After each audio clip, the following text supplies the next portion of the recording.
एक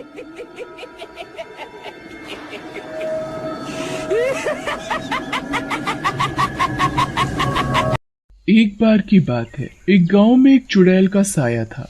चुड़ैल की वजह से पूरे गांव में दहशत का माहौल था। किसी भी गांव वाले को कुछ समझ नहीं आ रहा था कि इस चुड़ैल का क्या करें। एक दिन गांव वाले बैठे हुए बातें कर रहे होते हैं। क्या बताएं चंपक भैया, ना जाने किसकी नजर लग गई है। अपने गांव को रोज कोई न कोई हादसा हो जाता है। पता नहीं किस मनहूस घड़ी में चुड़ैल यहाँ आई। सही कह रहे हो रमेश भाई। अब तो इस गांव में रहने का ही दिल नहीं करता। हर समय जान का खतरा बना रहता है। तभी वहाँ पंकज नाम का गांव वाला आता है। उसके हाथ में एक पोटली होती है।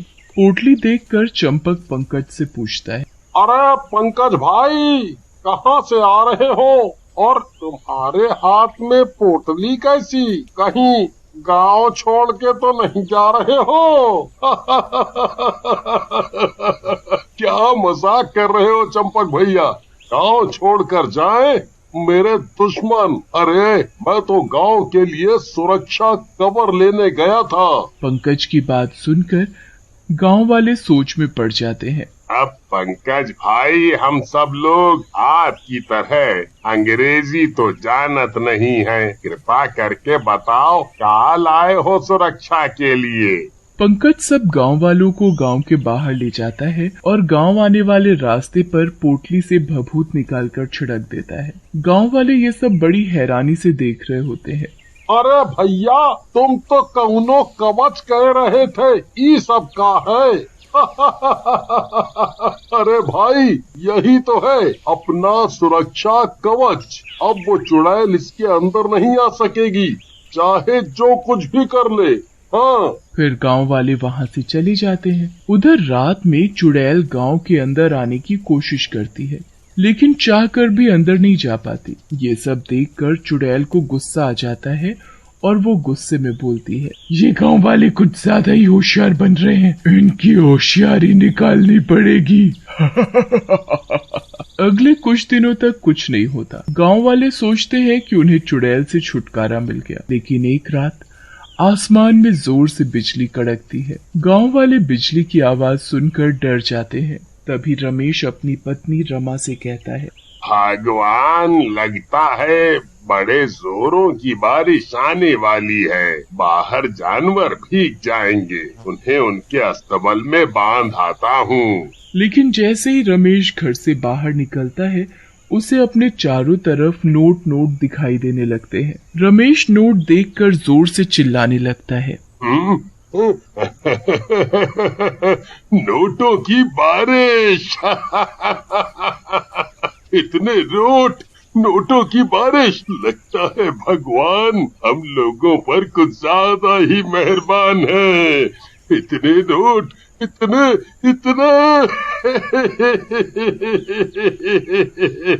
रमेश का चिल्लाना सुनकर पंकज और उसकी पत्नी तुलसी भी उठ जाते हैं। तुलसी पंकज से बोलती है, अरे पंकज उठो, रमेश भैया नोट चिल्ला रहे हैं, जरा देखो तो क्या बात है। अरे तुम भी तुलसी, कहाँ रमेश भैया की बात सुन रही हो? नशा कर रखा होगा, तभी बहकी बातें कर रहे हैं। सो जाओ, कल सुबह देखेंगे। ऐसा कहकर पंकज और तुलसी फिर से सो जाते हैं।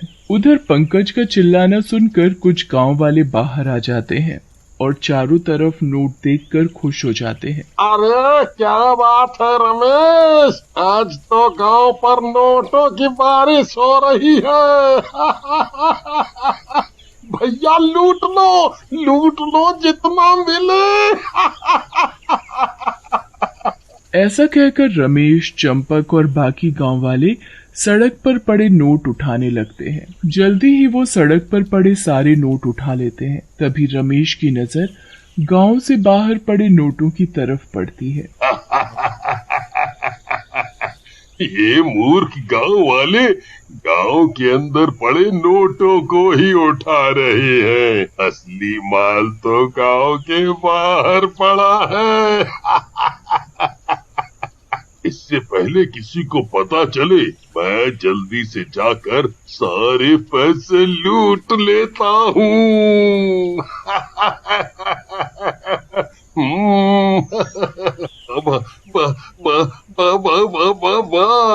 रमेश लालचवश गांव से बाहर निकल जाता है और नोट उठाने लगता है। जल्दी ही वो काफी सारे नोट उठा लेता है, लेकिन तभी वहां चुड़ैल आ जाती है। क्यों गांव वाले, नोट उठा लिए या और बारिश करूं नोटों की? चुड़ैल को देखकर रमेश समझ जाता है कि ये सब चुड़ैल का किया धरा है।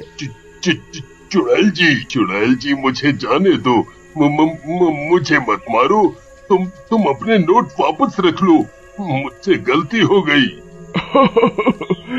ये नोट तो आप ही रखो, मुझे तो आपकी जान चाहिए, जान। ऐसा कहकर चुड़ैल रमेश को मारकर उसका शरीर लेकर वहां से गायब हो जाती है। अगले दिन रमेश की पत्नी रमा घर के बाहर खड़ी होकर रोने और चिल्लाने लगती है। अरे ना जाने कहाँ चले गए ये, नोट लूटते लूटते गायब ही हो गए, पता नहीं कहाँ चले गए, कोई ढूंढो रे, कोई ढूंढो। तभी वहां चंपू नाम का एक गांव वाला आता है। अरे रमा दीदी, आप भी फालतू में चिंता कर रही हो। अरे नया नया पैसा लूटा है रमेश भैया ने, आए कहीं मजे ले रहे होंगे। आप रो मत, हम आए ना यहाँ पर। चंपू की बात सुनकर रमा को गुस्सा आता है और वो चंपू को पकड़कर बोलती है, रुक करम चले, तुझे बताती हूँ अभी। एक तो मेरा पति लापता है, ऊपर से तुझे मजाक सूझ रहा है। रमा चंपू को पीटने लगती है। अरे अरे अरे अरे मर गया रे, अरे भाभी छोड़ो मुझे, मैं तो मजाक कर रहा था, हाय माफ कर दो मुझे। तभी वहां तुलसी और पंकज आ जाते हैं। रमा रोते रोते सारी बात पंकज को बताती है। रमा की बात सुनकर पंकज बोलता है, नोटों की बारिश? लेकिन नोटों की बारिश कैसे हो सकती है? मुझे इसमें कुछ गड़बड़ लगती है। तभी वहां खड़ा गांव वाला कल्लू गुस्से में बोलता है, पंकज भैया, आपको तो हर बात में गड़बड़ ही लगती है, गांव वालों के साथ कुछ अच्छा हो जाए बस है। अरे हरे हरे नोट बरसे थे, मैंने खुद लूटे थे। मैं तो कहता हूँ रोज ऐसी बारिश होनी चाहिए। गांव वालों को गुस्से में आता देख पंकज वहां से चला जाता है। उधर उसी रात गांव वाले लालच के कारण सो नहीं पाते और घर के अंदर लेटे लेटे बारिश होने का इंतजार करने लगते हैं। आज एक बार फिर नोटों की बारिश हो जाए तो मजा ही आ जाएगा। मैं तो अंबानी के बराबर का रईस बन जाऊंगा एक दिन में ही। तभी बादलों के कड़कने की आवाज आती है। आवाज सुनते ही गांव वाले बाहर की तरफ भागते हैं। बाहर आते ही गांव वालों को आसमान से नोटों की बारिश दिखती है। गांव वाले बिना सोचे समझे नोट लूटने लगते हैं। आजकल तो भगवान जी मेरी हर बात सुन रहे हैं। लगता है वो चाहते हैं कि मैं अंबानी बनूं। उधर गांव वाले नोट लूट रहे होते हैं। इधर कल्लू और नोटों के लालच में गांव से बाहर निकल जाता है और जैसे जैसे वो गांव से दूर जाता है उसे और नोट मिलते रहते हैं। कल्लू नोट उठाते उठाते थक जाता है और एक जगह बैठ जाता है। अरे बाप रे, मैं तो थक गया नोट उठाते उठाते। रुक जाऊं, आराम कर लूं, फिर उठाता हूँ नोटों को। लेकिन जैसे ही कल्लू बैठता है वहां चुड़ैल आ जाती है। क्यों कल्लू, इतनी जल्दी थक गया? अंबानी कैसे बनेगा? अभी तो कितने नोट लूटने हैं। कल्लू चुड़ैल को देखकर बोलता है, ओह, तो ये सब तुम्हारा किया धरा है। तुम गांव के अंदर नहीं आ पा रही हो तो पैसों के लालच में गांव वालों को बाहर बुला रही हो। अरे वाह, तुझे तो बहुत जल्दी अकल आ गई। लेकिन अफसोस, ये सब बताने के लिए तू जिंदा नहीं बचेगा।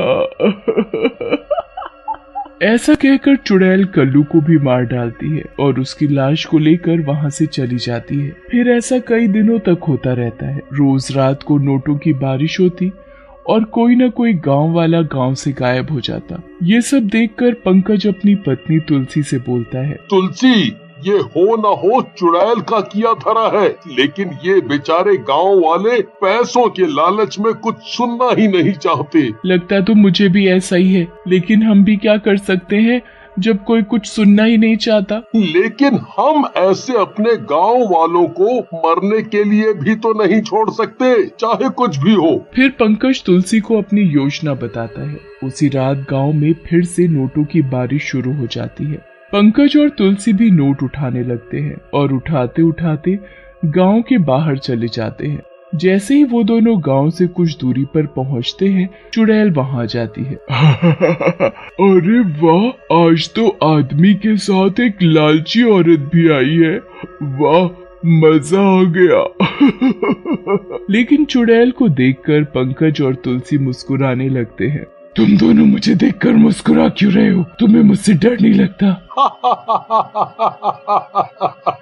तुझसे और डर? चुड़ैल जी, इस गांव से मैंने ही आपको निकाला था और इस दुनिया से भी मैं ही आपको निकालूंगा। तो तू था वो जिसकी वजह से मुझे ये सब करना पड़ा। मैं तुझे जिंदा नहीं छोड़ूंगी। ऐसा कहकर चुड़ैल पंकज की तरफ बढ़ती है, लेकिन तभी तुलसी चुड़ैल के पेट में त्रिशूल मार देती है। त्रिशूल के लगते ही थोड़ी देर में चुड़ैल जलकर भस्म हो जाती है।